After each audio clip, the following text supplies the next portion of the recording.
Protecting my minions is literally the way I got myself to Masters as a Soraka player. It turned my AFK W-bot playstyle into a monstrous lane bully in low elo. In this video, I'm going to show you exactly how I did that. First off, you have to understand that low health minions are practically indicators as for when the enemy ADC will step forward.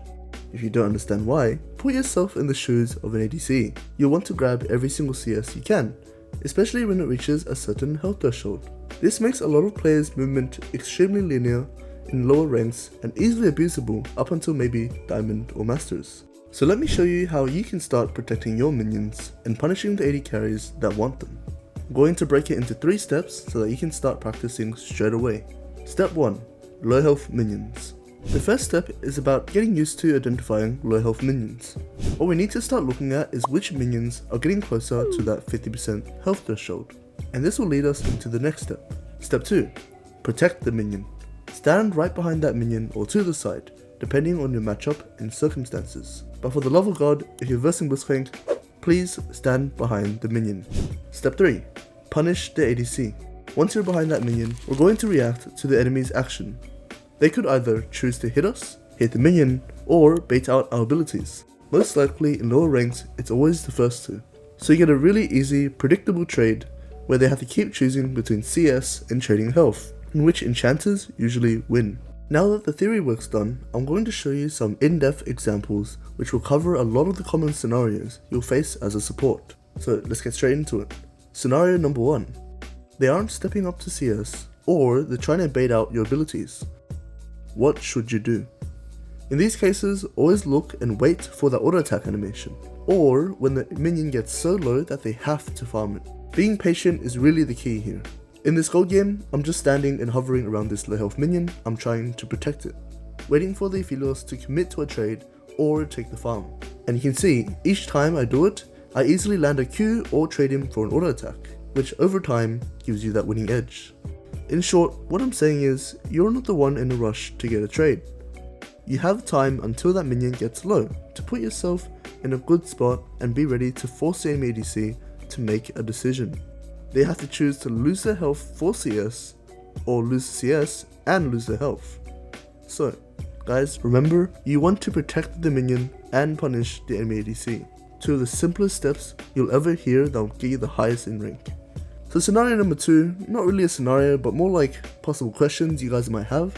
What do you look at and how do you do the trade? You might think you have to look at the ADC since you want to hit them, but when I was recording these clips and doing these trades, what I actually noticed was in my own play, I actually look at the minion's HP more than the enemy ADC.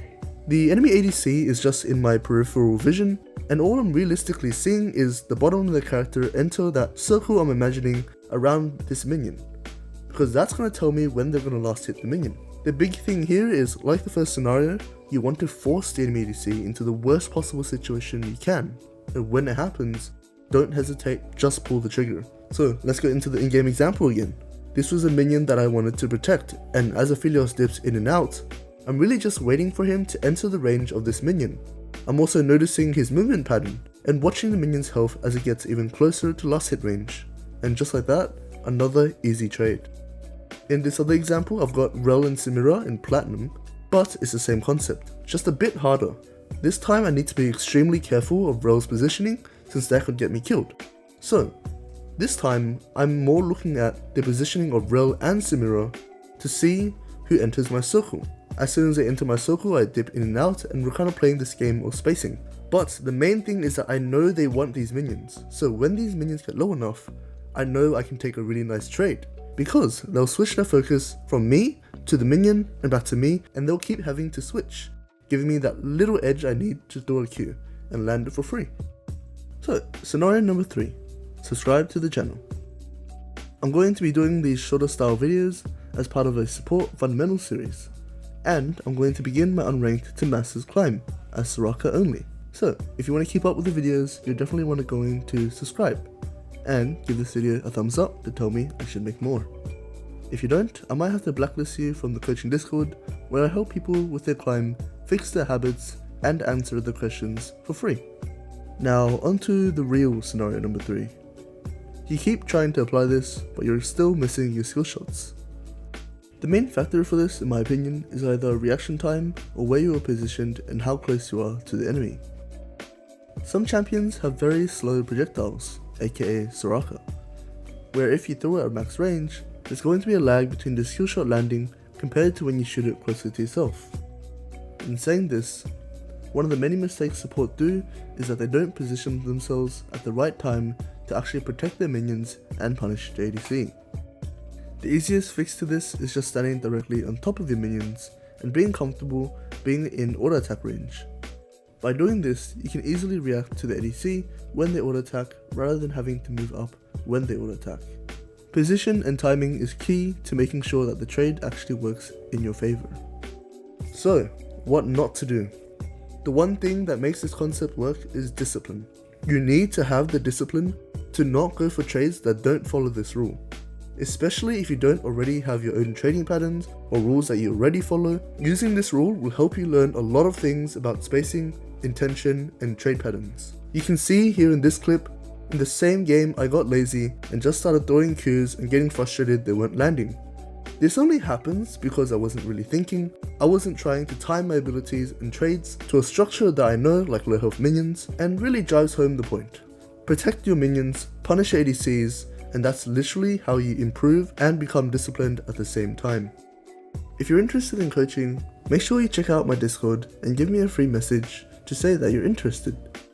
I'm doing a giveaway in the next week or so for free coaching sessions, so definitely stay tuned.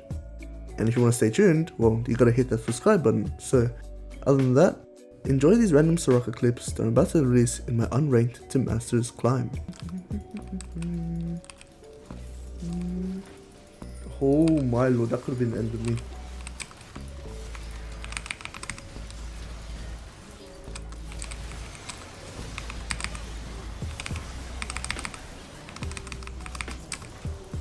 I genuinely think keeping Lily here is important. Oh, get away from me! Get away from me, bruv! What in the world, man? Oh no, no, no, no, no, no. Dude, I tried so hard to live. Why?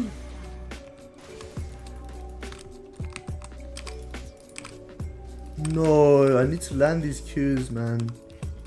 That's so ridiculous, no?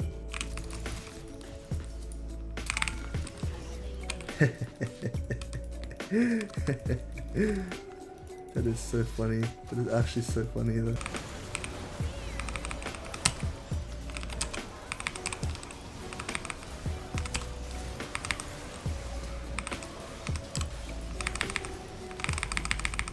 Oh my god! Yo, no, healing. Wait, this smolder build is completely busted with Soraka as well, but like, holy moly.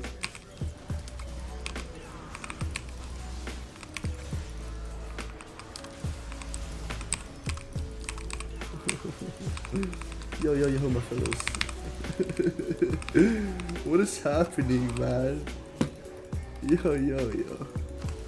Please. The whole fight here is just me trying to land Q. But every time I land Q, I can get half my HP back.